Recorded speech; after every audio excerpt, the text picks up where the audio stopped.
कसे आहात सर्वजण? पाऊस बघा, खूप पाऊस चाललेला आहे. रात्रीपासून पाऊस येतोय. काल दिवसभर पाऊस होता, थोडा थोडा थोडा, पण रात्री भयंकर पाऊस आला. आत्ता पण चालू आहे. मुलं तशीच गेली शाळेला, कामाला लोक तशीच गेली. रेनकोट छत्र्या हे ते घेऊन काय करणार, जावंच लागतं. आज फ्रायडे आहे ना. तर असं आहे बघा वातावरण. म्हणजे ठीक आहे, आता बोलायचं पावसाचे दिवस आहेत, चालायचं. आज आहे श्रावणी शुक्रवार. तर सर्वांना श्रावणाच्या हार्दिक हार्दिक शुभेच्छा. श्रावण म्हणजे श्रावण मासी हर्ष मानसी, हिरवळ दाटे चोहीकडे, क्षणात येती शिरशिर शिरवे, क्षणात फिरून ऊन पडे. कविता होती आम्हाला शाळेमध्ये. मराठी शाळा आमची, सर्व मराठी. व्याकरणात कुठेही तुम्हाला अडचण येणार नाही माझ्या, काय, कारण शुद्ध भाषा आणि मराठी एकदम शुद्ध. आम्हाला एक श्रावणाची कविता होती, त्याचं मी आत्ता हे कडवं. आता त्याचे कवी कोण हे मला आठवत नाही आहे. असतील, चांगलेच कवी असतील, परंतु कविता खूप अजून पण माझ्या लक्षात आहे. श्रावण मासी हिरव मानसी, हिरवळ दाटे चोहीकडे, क्षणात येती सरशिर शिरवे, क्षणात फिरून ऊन पडे. असा हा श्रावण महिना सणांचा. रक्षाबंधन, नागपंचमी, किती अगणित सणांचा. आम्हाला शाळेला भरपूर सुट्ट्या असायच्या श्रावण महिन्यामध्ये. आमची मज्जा असायची.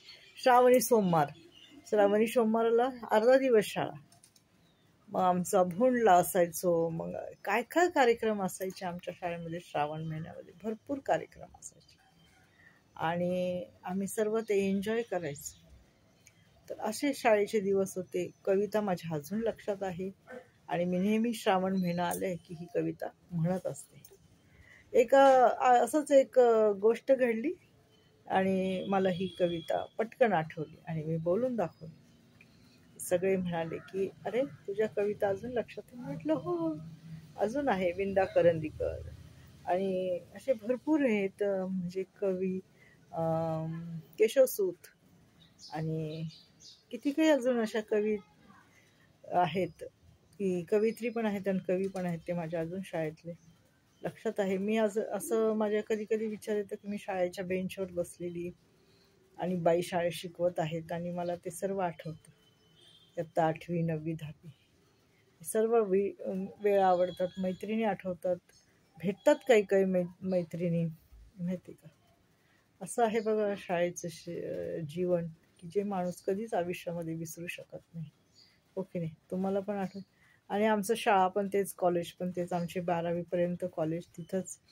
शाळा झाली की आम्ही 12वीपर्यंत त्याच कॉलेजमध्ये होतो. तर असं होतं आमचं आयुष्य. चांगलं गेलं.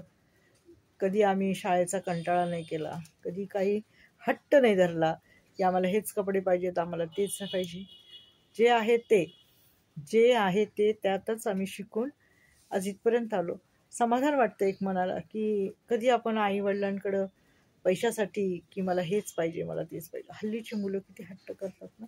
शाळा कमी, शिक्षण कमी करतात, पण हट्ट जास्त करतात. त्यांच्या मागण्या कमी झाल्या ना तर ते चांगले शिकतील. आणि मुलांना ना वळण लावणं हे आईवडिलांच्या हातात असतं. आता राजकारणामध्ये देवेंद्रजी एक वाक्य खूप छान बोलले. देवाभाऊ एक वाक्य छान बोलले. जर शिक्षा झाली नाही ना तर माणसात कोडगेपणा येतो. मी आत्ताच बातम्याला ऐकलं की शिक्षा ही झाली पाहिजे मंत्र्यांवर, नाहीतर त्यांना कोणाचाच धाक राहणार नाही आणि त्यांच्यामध्ये कोडगेपणा येईल. आईवडिलांनी पण आपला मुलगा कोडगा बनत चालला आहे आणि बनतोय, तर त्याचं वेळीच त्याला शिक्षा करून त्याचं कोडगेपण घालवलं पाहिजे. हो की नाही? म्हणजे त्याच्या मनात एक धाक निर्माण होईल की नाही बाबा, मी शाळेला गेलं पाहिजे, मी अभ्यास केला पाहिजे, मी हे केलं पाहिजे, मी ते केलं पाहिजे.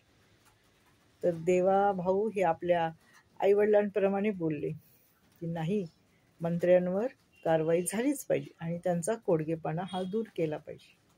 बघूया आता काय, कोणावर गदा येते, कोण मंत्री जातोय, कोण नवीन मंत्री येतोय, बघूया आता.